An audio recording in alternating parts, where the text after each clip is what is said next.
Back in June of this year, Louisiana approved a new state law that requires all public school classrooms to include the Ten Commandments starting January 1st, 2025. The following week, Oklahoma's superintendent of schools, Ryan Walters, mandated that all public schools include teaching on the Bible. Every once in a while, laws like this emerge, with the immediate counterreaction from the political left. Those Americans who lean on the secular side of things tend to fight laws like this, claiming it is a violation of the founders' design of the separation of church and state.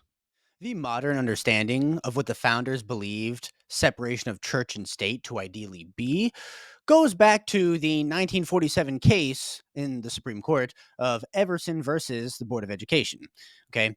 And that's where the Supreme Court ruled that under the First Amendment, neither a state nor the federal government could pass laws which aid one religion, aid all religions, or prefer one religion over the other. Okay. Then in 1962, the case of Engel versus Vitale, the court ruled that even a generic school prayer, which was not specific to Christianity at all, still violated the court's new definition for the First Amendment. Then we have the 1963 case of the school district of Abington Township versus Shemp. I think I pronounced that right. And there, the Supreme Court ruled that prayer and Bible reading in public schools was a violation of the Establishment Clause of the First Amendment of the Constitution. Now, the question is, what was the intent of the founders in writing the First Amendment of the Constitution? Did the founders really want to remove every connection to Christianity in the public square? Or did they simply want to preserve the individual's right to believe whatever they wanted? So here's an article by BuzzFeed where they go through all these reactions that teachers and parents made, mainly on the left, to this Oklahoma school directive. So let's just go through and see what some of these say. You see what I mean by these reactions here. Okay. So first, we have the statement from Ryan Walters himself. We're going to make an important announcement today regarding the Bible and the Ten Commandments.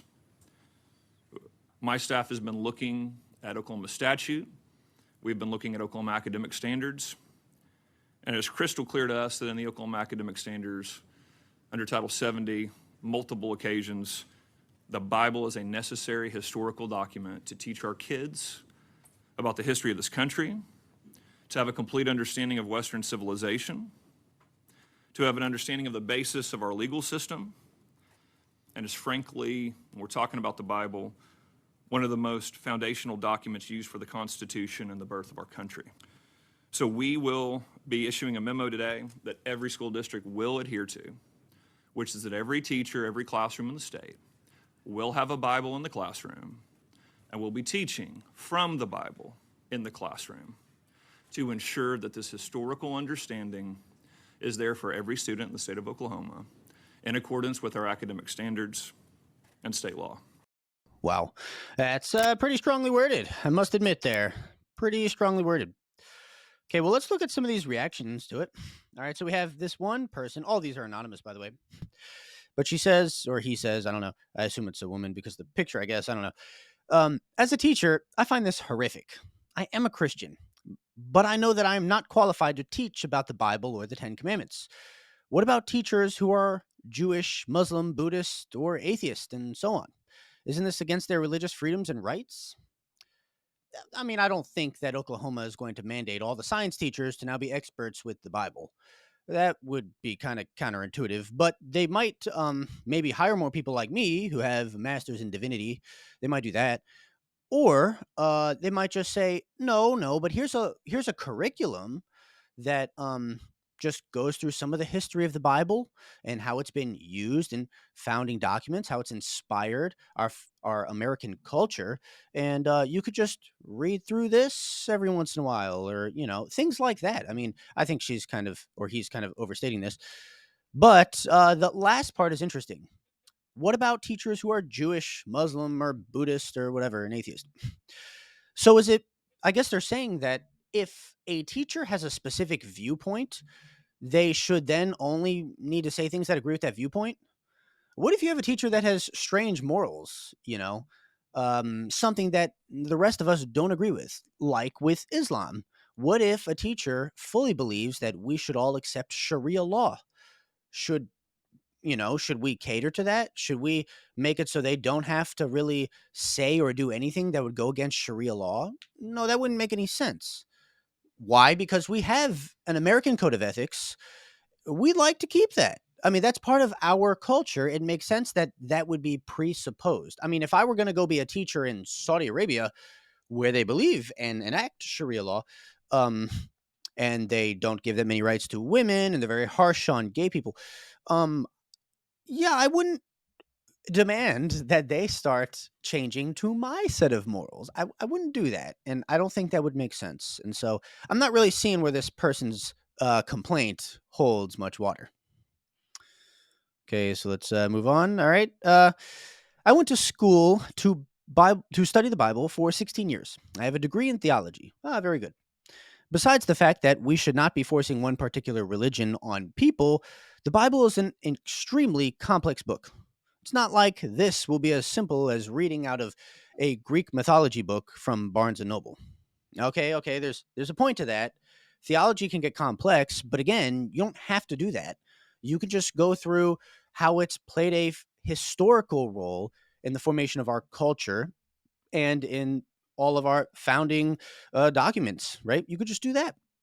The Declaration of Independence talks about how we are endowed from our Creator rights that are unalienable, right? And what does that then mean? Is that the Creator is involved somewhat in creation, that there is a Creator, and so theism is presupposed, right? And that Creator gave us rights. And I mean, what is really driving that belief of the founders who wrote that, Jefferson, who wrote that, is that the creator gave us the image of God. That's really what he's getting that from. And that's Genesis, chapter 1, 26 and 27, right?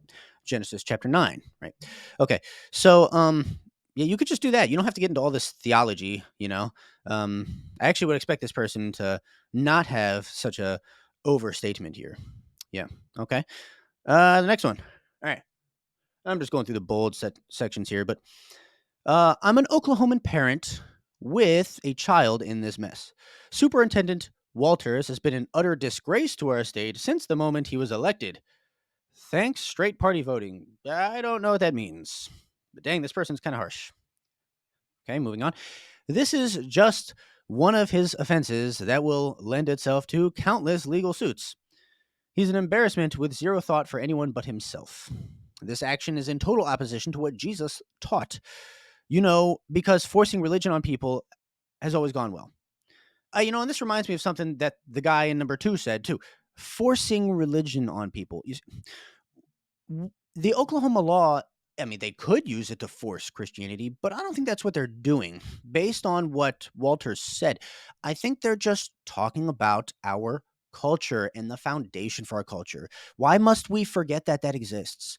We are essentially a Christian nation. Well, we come out of a Christian context, right? We don't mandate that all of the people here be Christians, but we do come out of Christian presuppositions. In fact, Protestant reformer presuppositions. We have a vast majority of Protestants in this country, right? We're just going to ignore that. And also, that doesn't mean you force people to become Christian. It just means you educate them on what our beliefs are, just like if we move to any country with any other belief system. I don't see the problem here. And I also don't see how it is an offense to the First Amendment, right? But we'll get specifically into that later. Okay, and then also, number 4, it's about time that the schools had a basis for the education that they produced. Bless this superintendent. He's got more courage than anybody I know. Keep up the good work. All right, all right. Finally, we get somebody who said something positive about Superintendent Walters. Okay, that's pretty cool. All right, so anyway, there you go.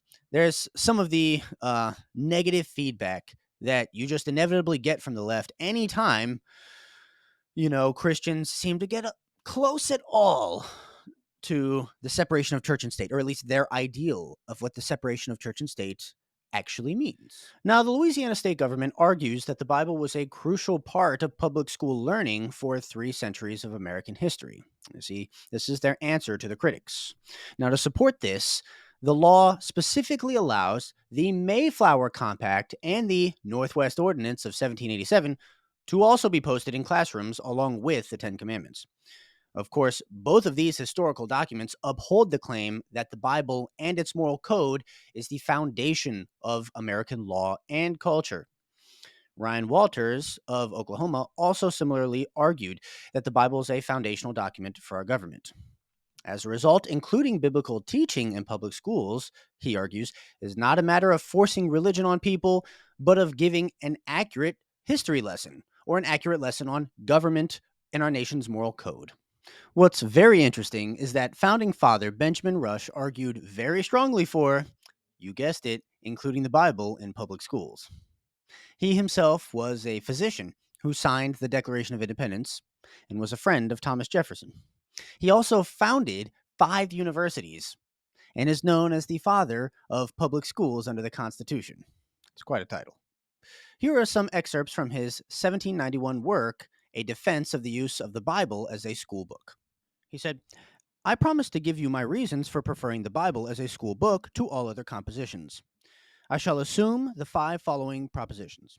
Number 1, he said, that Christianity is the only true and perfect religion, and that in proportion as mankind adopts its principles and obeys its precepts, they will be wise and happy. Wow. Number 2, that a better knowledge of this religion is to be acquired by reading the Bible than in any other way. Number 3, that the Bible contains more knowledge necessary to man in his present state than any other book in the world. Number 4, that knowledge is most durable and religious instruction most useful when imparted in early life. And number 5, that the Bible, when not read in schools, is seldom read in any subsequent period of life. In contemplating the political institutions of the United States, I lament that we waste so much time and money in punishing crimes and take so little pains to prevent them. If we profess to be Republicans, and yet we neglect the only means of establishing and perpetuating our Republican forms of government, that is, the universal education of our youth in the principles of Christianity by means of the Bible, let me repeat that part. That is, the universal education of our youth in the principles of Christianity by means of the Bible, for this divine book above all others favors that equality among mankind, that respect for just laws, and all those sober and frugal virtues which constitute the soul of republicanism. Now, the second president of the United States, John Adams, said, quote, our Constitution was made only for a moral and religious people. It is wholly inadequate to the government of any other. This statement, taken in addition to what I just quoted from Dr. Benjamin Rush, strongly suggests that the founders believed our laws and system only could work in a moral and just culture. And by moral and religious, they clearly meant Christian, or at least endowed with Christian moral principles. Therefore, the intent of the First Amendment is not to remove all semblance of theism from the public square. That would contradict the intention of the founders, but to allow for the free expression of religion, given an admittedly Christian context. We may not be a Christian nation per se, but we are a nation deeply rooted and founded upon Christian or biblical values. One can't remove the Christian foundation or silence it without causing the republic on which we stand to collapse in some form of tyranny at some point in time in the future. So, in conclusion, I say to Louisiana, go ahead, place the Ten Commandments in public school classrooms. Oklahoma, please include the Bible in your core curriculums.